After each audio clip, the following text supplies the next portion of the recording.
Bonjour à tous, eh bien nous allons prendre encore un instant ce matin pour lire et méditer un deuxième passage du livre du ciel de Luisa Picaretta. Au nom du Père qui m'a créé, du Fils qui m'a sauvé et du Saint-Esprit qui me sanctifie. Amen. Jésus, je me plonge en toi, dans ta divine volonté. Je m'unis à toi, je m'identifie à toi, je me fusionne en toi et je me remplis de tout ce que tu es, Seigneur. Vraiment, je te supplie de marquer du sceau de ta divine volonté et de remplir mon âme de ton amour, de ta présence, de ton Esprit Saint, de ta lumière, de ta sagesse, de ta force, Seigneur. Vraiment que je sois gorgée de toi et que vraiment ce soit uniquement toi qui coule à travers mon humanité. Que ce soit toi dans mes actes, toi dans mes pas, toi dans mes regards, toi dans mes paroles, toi dans mes pensées, toi en tout, Seigneur. Je ne veux que toi. Tu es mon pilier, ma force, ma vie, mon bien, mon tout. Alors reçois l'offrande de ma volonté et ma vie. Prends ma volonté, Seigneur, cette volonté qui me fait chuter constamment. Prends-la, va l'attacher au pied de ton trône et serre en toi vraiment comme marchepied pour ta divine volonté. Établis-toi dans mon cœur avec le Père, le Saint-Esprit, et viens prendre les commandes de mon existence tout au long de ma vie, tout au long de cette journée, et viens particulièrement, et bien dans ce moment, parler à travers ma bouche, disposer mon cœur, mon intelligence, pour qu'aucun de ces mots que tu as bénis, et bien que rien ne se perde, Seigneur. Vraiment que tout travaille mon cœur, que vraiment cela opère une purification, et que mon âme puisse s'ennoblir, puisse grandir en sainteté, puisse se rapprocher de toi, et que je puisse jour après jour te désirer plus, mieux t'aimer, Seigneur, vraiment que mon amour pour toi puisse grandir et qu'il soit vraiment teinté de ton amour à toi. Parle à travers ma bouche, Jésus, envoie-moi ton Esprit Saint, que je reste toujours dans ta vérité. Alors nous continuons et nous avons le passage du 7 novembre 1918. C'est Louisa qui parle. Me trouvant dans mon état habituel, je disais à mon doux Jésus, « Si tu veux que je laisse mon état habituel, comment se fait-il qu'après tant de temps cela ne se réalise pas ?» Il me répondit. Alors c'est ça qui est important. Jésus répond à Louisa. « L'âme qui fait ma volonté et vit en elle, non seulement pour un court moment, mais pour une période de sa vie, forme une prison pour moi dans son cœur.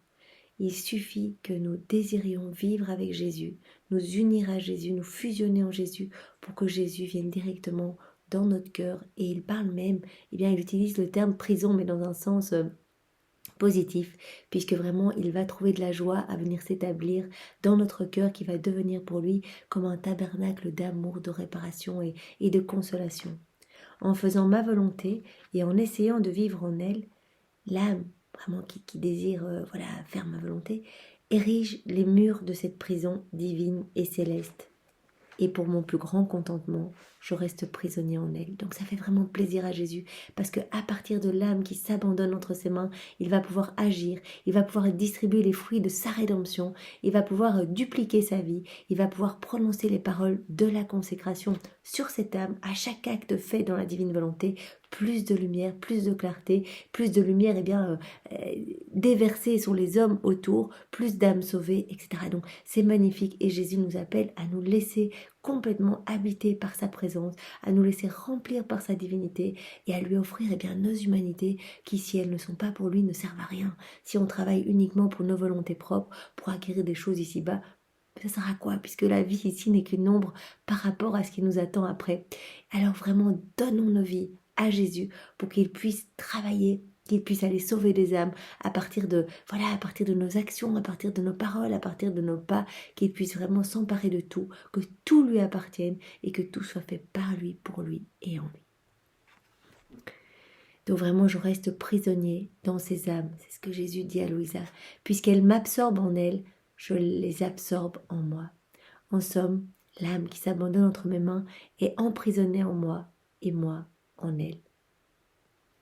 Alors il continue dans un autre passage qui suit, le 29 novembre 1918. Ma fille, sais-tu que vouloir sortir de ma volonté, donc toutes les fois où nous sortons de la divine volonté, où nous réaccrochons à nos affections, à nos désirs, à notre ego, nous quittons la volonté, nous quittons la lumière de Dieu. Et donc c'est comme un jour sans soleil, nous remettons de la noirceur, nous détricotons le beau filet de lumière que Jésus établit à partir du moment où nous lui disons, voilà Jésus, on s'abandonne entre tes mains, fais de nous ce qui te plaira. Il commence, son travail commence, il vient, il arrache les mauvaises herbes, il s'occupe vraiment du grand nettoyage de notre âme pour pouvoir s'établir vraiment avec tout ce qu'il est, toutes ses vertus, ses grâces, ses bénédictions, son amour, avec son royaume, tout ce qu'il a fait, tous les fruits de sa rédemption, etc., avec le Père, le Saint-Esprit.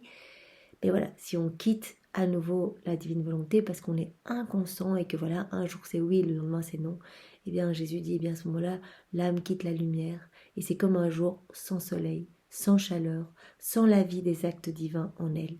Donc vraiment, il y a cette vie de Jésus en nous quand nous sommes immergés dans la divine volonté. Il y a la chaleur de sa présence, il y a la chaleur de son amour qui dégouline à travers notre humanité sur les autres personnes autour de nous. Alors je vous propose de continuer avec le passage suivant qui va dans le même sens et c'est vraiment magnifique. Le 10 décembre 1918. Donc Louisa, en fait, ne fait que prier, enfin tous ses actes, ses pensées, ses paroles, tout est en union avec Jésus. Et ici, eh bien, Louisa prie en union avec Jésus. Je disais à mon doux Jésus, vois, je ne sais rien faire et je n'ai rien à te donner. Néanmoins, je te donne mon néant. Donc Louisa vraiment reconnaît qu'elle est néant sans Jésus et donc vraiment, elle a vraiment reçu l'humilité de Jésus. Elle peut reconnaître que voilà, sans Jésus, elle chute constamment. Eh bien, j'unis ce néant au tout que tu es et je te demande des âmes. Donc vraiment, nous sommes invités à faire la même chose, à reconnaître nos misères, nos péchés, quand Jésus n'est pas uni à nous, quand nous choisissons de faire notre volonté propre, eh bien nous ne sommes que noirceur, nous sommes comme voilà un jour sans soleil, sans chaleur, sans lumière. Eh bien reconnaissons cela et unissons le néant que nous sommes à la lumière même de Dieu, à sa présence, à son Esprit Saint, à sa splendeur, et demandons-lui des âmes complètement unies à lui. Accompagnés de larmes incessantes, les battements de mon cœur te demandent des âmes, les mouvements de mes bras, le sang qui circule dans mes veines, les clignements de mes yeux et les mouvements de mes lèvres te demandent des âmes. Donc Louisa veut exactement la même chose que Jésus, que les âmes soient sauvées, pour que vraiment Jésus soit glorifié, que son Père et le Saint-Esprit le soient également. Donc elle veut vraiment être une extension de la vie de Jésus lorsqu'il est passé sur la terre, lors de son passage sur la terre. Eh bien voilà, c'est ce qu'il faisait. Il glorifiait son Père, il sauvait des âmes, il refaisait toutes nos vies pour vraiment nous ouvrir les portes du paradis et apporter cette dette que les hommes devaient. D'aimer, de louer, d'adorer, d'être dans cette réciprocité d'amour. Tout ce que les hommes n'ont pas donné, Jésus a tout repris, a tout refait, a tout sanctifié et a offert cette dette d'amour que les hommes n'avaient pas donné. Et donc Louisa fait la même chose ici. Elle réclame des âmes, elle veut vraiment s'unir à Jésus, elle veut réparer au nom de tous, elle veut demander pardon au nom de tous et elle veut dans chacune de ses prières réclamer des âmes. Et vraiment dans le début du tome 11, je pense que c'est dans ce tome-là, c'est très beau parce qu'en fait, Louisa, elle dit à Jésus, elle est devant le Saint-Sacrement, et elle dit, voilà, je t'adore, Jésus, je veux rester près de toi continuellement dans le Saint-Sacrement, je veux être dans toutes les hosties consacrées, dans tous les cibois, tous les tabernacles, et je veux vraiment te parler uniquement d'amour, et te parler uniquement d'âme à sauver. Et elle dit, toutes les fois où je dis ça, Jésus, je veux parler d'amour avec toi, et je veux sauver des âmes avec toi, c'est énorme comme Jésus est heureux et il vient vraiment déverser des torrents de bénédictions et de grâce pour que vraiment cette âme qui s'abandonne et qui veut la même chose que lui puisse grandir encore dans sa divine volonté, puisse déraciner toutes les mauvaises passions, les mauvais désirs, tout ce qui occupe dans son âme une place un peu de ténèbres. Tout cela va être nettoyé parce que le Seigneur voit que cette âme veut vraiment la même chose que lui, veut s'unir à lui et veut vraiment le salut de tous ses frères et sœurs et que Dieu en soit content, que la Trinité en soit glorifiée. Donc voilà, Louisa demande des âmes. Donc moi voilà, je pense souvent à ce petit passage et voilà, quand je vais adorer, je dis Jésus, je suis avec toi. Je reprends les paroles de Louisa, je suis avec toi dans toutes les hosties consacrées et je ne veux faire que parler d'amour avec toi. Je veux vraiment ressentir ton amour, brûler d'amour, être une torche d'amour pour toi et devenir vraiment une lumière ici-bas, ta lumière, ton amour, Seigneur. Je veux te ramener des âmes et je veux pouvoir réparer au nom de tous.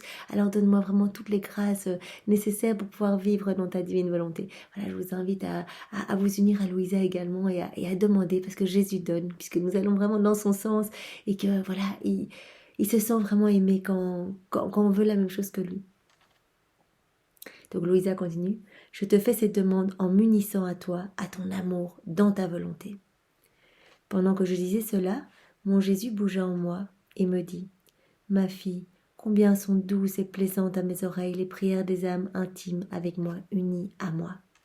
Je sens en elles se répéter ma vie cachée de Nazareth, sans apparence, éloignée des foules, sans le bruit des cloches, à peine connue. Je m'élevais entre le ciel et la terre et demandais des âmes. Donc il sent vraiment quand une âme veut la même chose que lui, il veut que les âmes soient sauvées, etc. Il ressent toute sa vie cachée, se remettre en mouvement, et même toute sa vie où il a désiré sauver nos âmes, refaire nos vies, etc. Chacun de mes battements de cœur, donc c'est Jésus qui parle, chacune de mes respirations réclamait des âmes. Ainsi, ma voix se répercutait dans le ciel et amenait l'amour du Père à me donner des âmes. Que de merveilles n'ai-je pas accompli pendant ma vie cachée. Donc là, il parle de cette vie cachée, voilà. Nous n'avions pas connaissance de tout ce que Jésus faisait, tout ce que Jésus réparait, tout ce que Jésus faisait dans sa divinité. Il parlait continuellement au Père, il lui réclamait des âmes, il refaisait nos vies, nos actes dissociés de la divinité, il refaisait tout pour vraiment que des âmes soient sauvées, et vraiment des âmes en paquet, quoi. Donc que de merveilles n'ai-je pas accompli pendant ma vie cachée. Elles étaient connues seulement de mon Père dans le ciel et de ma mère sur la terre. Donc Marie était constamment en union avec Jésus et donc elle savait tout ce que Jésus était en train de faire. Seconde après seconde, elle vivait tout en union avec Jésus. Il en va ainsi pour mes âmes intimes, donc les âmes unies à lui dans sa divine volonté. Quand elles prient unies à moi, même si aucun son n'est entendu sur la terre. C'est vrai qu'on ne peut pas se douter de ce qui se passe au niveau spirituel quand on s'unit à Jésus et que on vit dans la divine volonté. Il n'y a rien qui diffère une âme qui vit dans la divine volonté d'une autre. Voilà, à part peut-être une plus grande paix. Mais sinon, vraiment, ce qui se passe, c'est énorme. Il compare cela à ce qui se passait dans sa vie cachée, à Nazareth, quand il faisait des petites choses inconnues de tous. Il travaillait à l'atelier avec Saint Joseph, etc. Il n'y avait que le Père qui était en communication constante, qui savait exactement ce que Jésus faisait, et Marie, c'est tout. Mais c'était vraiment une petite vie toute cachée, mais qui portait énormément de fruits, vraiment. Pour chacun de nous, il refaisait vraiment toute nos vies, il nous sanctifiait, il nous ouvrait les portes du paradis, il glorifiait son Père, etc. Même si aucun son n'est entendu sur la terre, leurs prières, donc les prières des âmes qui s'unissent à moi, qui s'abandonnent à moi, qui m'aiment et qui veulent vraiment, il les appelle les âmes intimes, mes âmes intimes, vraiment, celles qui sont en moi, qui sont fusionnées en moi, qui sont unies en moi, qui sont unies à moi. Eh bien, même si aucun son n'est entendu sur la terre, leurs prières résonnent comme des cloches dans le ciel, invitant tout le ciel, les anges, toute la cour céleste, vraiment tous les saints, etc., à s'unir à elles pour implorer la divine miséricorde de se manifester sur la terre afin que les âmes se convertissent. Donc à chaque acte fait dans la divine volonté, à chacune des prières en union avec Jésus, ce sont les prières de Jésus qui vont résonner, qui vont ébranler tout le ciel, qui vont ébranler toute la terre. Il y a tellement de choses incroyables qui se passent, vraiment de telle sorte que même tous les anges, les saints, toutes vraiment la cour céleste, eh bien, ils viennent tous s'unir pour implorer vraiment devant la Trinité Sainte, eh bien, que la divine miséricorde se manifeste sur la terre et que toutes les âmes se convertissent et soient sauvées. Donc c'est vraiment magnifique. Alors, Jésus continue encore dans le passage juste après, comme ça va dans le même sens, je continue. Donc le 25 décembre 1918. Donc Jésus continue et dit, eh bien voilà Louisa, quand toi tu agis dans la divine volonté, donc il s'adresse à chacun de nous quand nous faisons des actes dans la divine volonté, que nous réparons au nom de tous, que nous prions en union avec Jésus, que nous offrons nos souffrances, etc. Eh bien Jésus dit ceci, crois-tu que c'est toi qui agis? Pas du tout, c'est moi. C'est moi qui répète ma vie en toi. Je brûle d'être aimé par toi, pas avec un amour de créature, mais avec mon propre amour. Parce que quand nous aimons Jésus, mais c'est lui qui vient aimer, qui vient s'aimer lui-même en nous. C'est lui qui vient donner tout son amour et on va l'aimer avec son amour. Donc il dispose l'âme pour vraiment recevoir, recevoir quelque chose de divin. Parce que nous, si on l'aime avec notre amour, c'est parfaitement mais mauvais, c'est rempli de choses humaines, etc. Donc vraiment, nous pouvons être dans cette réciprocité d'amour que, voilà, immergés dans la divine volonté et à réoffrir toutes les louanges de Jésus, toutes ses bénédictions, à lui offrir tout son amour, à lui offrir ses adorations, à lui offrir ses propres remerciements, et on peut le faire au nom de tous. Et à ce moment-là, comme nous l'avons vu juste avant, tout le ciel est en joie, tous les saints, la cour céleste, tous les anges s'unissent pour répéter ces paroles divines, puisque les paroles même de Dieu. Donc ça, c'est vraiment magnifique. Et donc Jésus dit, tu crois que c'est toi qui agis? Pas du tout. À partir du moment où tu te plonges en moi, dans la divine volonté, c'est moi qui fais tout. En conséquence, je te transforme. Je te veux dans ma volonté afin que tu puisses compenser pour les autres, que tu puisses agir pour toutes les âmes qui ne m'aiment pas. Je te veux comme un orgue apte à émettre tous les sons que je désire. Donc vraiment, le Seigneur voudrait qu'on lui laisse toute la place, comme ça il va pouvoir agir, et il va pouvoir, à sa guise, toucher des âmes, en convertir d'autres, etc. Vraiment, qu'on soit comme un orgue, comme il utilise l'image ici, apte à émettre les sons qu'il désire lui-même. Alors, il y a encore, dans ce même passage, une petite partie que je trouvais très intéressante. Voilà, donc ça fait suite au passage que nous venons de lire. Donc Louisa réplique, « Mon amour, il y a des moments où ma vie devient particulièrement amère à cause des conditions dans lesquelles tu me places. » Donc elle entend par là que voilà, elle tombe régulièrement en extase mystique où elle voit Jésus, les anges, Marie, etc. Et donc le Seigneur l'a placée sous l'obéissance d'un confesseur qui doit la réveiller, elle doit complètement se soumettre à son confesseur. Et donc elle dit, voilà, c'est difficile, il y a des conditions qui sont un petit peu difficiles. Comprenant ce que je voulais dire, Jésus poursuivit. Que crains-tu? Je m'occupe de tout. Donc vraiment, le Seigneur nous demande de lâcher nos préoccupations, nos doutes, concernant la divine volonté. Parfois, on peut avoir des appréhensions, 36 volumes, mais je n'arriverai pas, voilà. Le Seigneur s'occupe de tout. Il suffit que nous émettions le désir. Seigneur, on s'abandonne entre tes mains, on se donne à toi. Vraiment, fais de nos vies ce qui te plaira et il va s'occuper de tout. Mais de tout. Et vraiment, il n'a pas dit, je vais m'occuper d'une partie, toi tu t'occuperas de rien. Il va s'occuper de tout. On peut vraiment s'abandonner et faire confiance. Lui, il sait le meilleur pour notre sanctification, pour que notre âme soit gorgée de sa lumière, que notre âme s'élève chaque jour davantage, se sanctifie chaque jour davantage. Donc vraiment, faisons-lui confiance. Il le dit, fais-moi confiance, c'est moi qui fais tout. Tu crois que c'est toi? Tu crois que voilà, tes inspirations, ça vient de toi? C'est moi qui m'occupe de tout. Donc quand tu ressens l'envie de prier, va prier, c'est moi qui m'occupe de tout. C'est moi qui m'occupe de venir réparer à travers ton humanité, toutes ces prières manquantes, toutes ces âmes froides et indifférentes. Jésus poursuivit, que crains-tu? Je m'occupe de tout.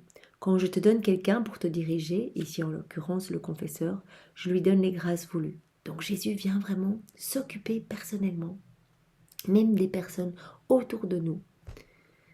Donc ici le confesseur, Jésus l'a choisi et lui donne les grâces pour pouvoir accomplir cette mission d'accompagner Louisa. Ce n'est pas toi qu'il sert, c'est moi. Donc c'est cela que je trouvais intéressant. Ça veut dire qu'en Louisa, Jésus voit un autre Christ, il voit un autre lui-même, puisqu'il dit, le confesseur, toi tu as l'impression qu'il est là pour toi, qu'il te donne du temps, etc. Et tu te sens pas bien par rapport au temps que tu lui prends de venir chaque fois, t'écouter, retranscrire ce que tu dis, etc. Mais ce n'est pas toi qu'il sert, c'est moi.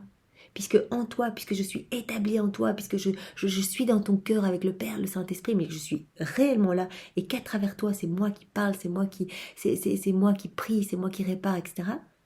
C'est moi-même qu'il sert, en te servant toi. Dans la mesure où il apprécie mon action, mes paroles et mes enseignements, je suis généreux avec lui, puisque le confesseur était réceptif à toutes les paroles de Louisa. Il dit, ce sont mes enseignements qu'il accepte, ce sont mes paroles qu'il accepte. Et donc je suis généreux avec lui. Donc il le remplit de grâce continuellement et de bénédiction. Louisa reprend. Mon Jésus, le confesseur a grandement apprécié ce que tu m'as dit, tant et si bien qu'il a insisté pour que je l'écrive. voilà, Louisa a dû lui expliquer un petit peu ce dialogue avec Jésus, et il a été très content, et donc il a dit, eh bien, écris bien tout ça. Que lui donneras-tu? Jésus répondit, je lui donnerai le ciel en récompense. Une récompense énorme, le ciel, et je le considérerai comme remplissant l'office de Saint Joseph et de ma mère. Donc une fois de plus, Jésus considère Louisa comme un autre lui-même, puisque le confesseur qui s'occupe de Louisa va recevoir eh bien, les mérites voilà, de sa mission, comme s'il avait accompli le même office que Saint Joseph et Marie, qui, comme Jésus continue, pourvoyant à ma vie sur la terre, ont eu à souffrir les difficultés inhérentes à leur mission. On dit voilà, ton confesseur, il a des difficultés inhérentes à sa mission de s'occuper de toi, voilà, c'est pas facile, il doit être souvent présent, etc. Mais je lui donnerai les récompenses, comme voilà, comme s'il avait accompli le même travail que Saint Joseph et ma maman elle-même, qui ont eu des difficultés, qui ont dû à souffrir, voilà, de par leur mission d'être mes parents sur la terre. Maintenant que ma vie est en toi, je considère l'assistance et les sacrifices de ton confesseur au même titre que si ma mère et Saint Joseph veillaient sur moi. Donc c'est magnifique. N'es-tu pas contente? Merci Jésus, ajoutai-je. Donc vraiment, en disant cela, eh bien Jésus s'adresse à chacun de nous quand nous vivons dans la divine volonté, quand nous nous immergeons en Jésus, quand nous nous fusionnons en lui, quand nous faisons nos petits actes du quotidien en union avec Jésus. Eh bien, Jésus vient réellement vivre en nous. Il prononce la parole de la consécration à chaque acte fait dans la divine volonté. Nos âmes deviennent des hosties pour lui. Chaque acte fait dans la divine volonté est une nourriture qu'on va pouvoir offrir à Jésus, qui va apporter un soulagement à son cœur. Et donc, il nous considère comme d'autres Jésus. Et c'est ça qui est incroyable, qui est magnifique. Et c'est pour cela que nous devons nous réjouir de ce cadeau, de ce présent, de la divine volonté. C'est le prodige des prodiges. C'est Jésus qui vient, mais réellement, réellement, à travers nos mains, à travers nos yeux, à travers notre bouche, à travers tout ce que nous sommes. Donc remercions et supplions, ne laissons pas passer ce cadeau. Ne regardons pas ces livres en disant, voilà, comme par curiosité, voilà, ça doit être une révélation en plus. Voilà. Plongeons-nous dedans. Demandons cette grâce. Si nous sommes un peu réticents, voilà Jésus, je comprends pas tout. Qu'est-ce que tu veux nous dire par là? Je suis attirée, j'ai envie de commencer à lire, mais je sais même pas comment me procurer les livres. Je sais pas comment faire des actes dans la divine volonté. Je comprends pas. Donne-moi cette soif. C'est toi qui t'occupes de tout, donc commence ce travail dans mon âme. Je te donne mon oui aujourd'hui, et toi dispose mon cœur. Tu peux, voilà, je te donne l'autorisation, tu peux retirer, tu peux me dépouiller des choses du monde, parce que c'est cela que Jésus va faire. Il l'a dit à Louisa. Dès que j'ai le oui de la créature et que je vois que vraiment que mon enfant veut vraiment tout faire pour me plaire, qu'elle veut vraiment comprendre, s'immerger dans la divine volonté, eh bien, je la dépouille des choses du monde, je la dépouille de tout ce qui est humain. Et vous allez le voir concrètement dans votre vie. Cela ne se fera pas du jour au lendemain, mais vraiment les choses qui nous emprisonnent, parce que nous sommes emprisonnés dans ces choses purement humaines, tout ce qui résulte de notre volonté propre, eh bien ce sont des choses qui nous emprisonnent, qui enténèbrent nos âmes. Alors vraiment le Seigneur, qu'est-ce qu'il va faire en premier? Il va vraiment débroussailler pour pouvoir remplir notre âme de sa lumière. C'est magnifique, donc demandons cette grâce. Si nous ne savons pas très bien comment nous y prendre, demandons. Et comme Jésus l'a dit à Louisa, ici et dans de nombreux autres passages, je m'occupe de tout. Vraiment, sois comme une cire molle entre mes mains. Vous imaginez une cire molle? Elle n'est pas, il n'y a pas de la réticence, il n'y a pas, oui, mais je vais le faire à ma sauce et puis on verra. Non, Jésus nous dit, moi je sais mieux que vous. Donc, abandonnez-vous et prenez tout, c'est ça qui est important. Tout ce qui vous arrive, prenez-le comme venant de mes mains. Tout. Des choses plus difficiles à vivre. Merci Jésus. Par là, je vois que voilà, tu m'amènes dans cette voie plus difficile. Tu autorises cela dans ma vie. Ta volonté permissive autorise cela dans ma vie pour que je devienne meilleure. Pour que peut-être je me dépouille plus facilement des choses du monde. Pour que je te laisse plus de place, Jésus. Donc vraiment, prenons tout comme venant de ses mains et remercions-le. Et vraiment remercions-le au nom de toutes les âmes qui ne le remercient pas. Aimons-le au nom de tous ceux qui ne l'aiment pas, avec son propre amour. Glorifions-le. Et donnons notre vie, vraiment donnons notre vie. Ici-bas, la vie est très courte et vraiment nous serons jugés sur l'amour et la foi qu'on aura donné à Jésus. Vraiment, ici, c'est difficile, puisqu'on ne voit pas. Mais Jésus va nous remplir tellement de son amour que nous allons ressentir ce feu brûlant. Nous pouvons le demander, il va nous le donner. Il va vraiment nous donner tellement. Nous avons vu dans un autre passage que Jésus souffre de toutes les froideurs et indifférences. Combien elles sont nombreuses. Et bien quand il trouve une âme qui lui dit Jésus, je te fais confiance, voilà, je te donne tout, ouais, prends ce que tu veux, fais ce que tu veux, tu as mon âme, elle est à ta disposition, tu as mon humanité, tout est pour toi, Jésus, je ne veux que toi. Mais alors il a dit, je donne les grâces que je donnerai à 1000, toutes les grâces que les autres ne veulent pas, que je ne peux pas donner parce qu'ils ferment leur cœur à clé, ils ferment mon cœur, je ne peux pas déverser, eh bien je viens les donner à l'âme qui les veut. Jésus, nous te disons ce matin, eh bien nous voulons toutes ces grâces. Nous sommes là, nous ouvrons grand nos cœurs, déverse eh bien toutes les bénédictions, tout l'amour, toute la lumière, tout ce que tu es, eh bien déverse dans nos cœurs, tout ce que les autres ne veulent pas, eh bien déverse tout en nous. Et comme c'est énorme, eh bien Jésus, nous allons tout prendre, nous allons vraiment nous baigner dans ce grand bain de ton amour, de ta divinité, de ta présence, de ton Esprit Saint, de ta volonté, de ton humanité. On va se baigner dans ce grand bain. On va vraiment se laisser façonner par tes mains divines.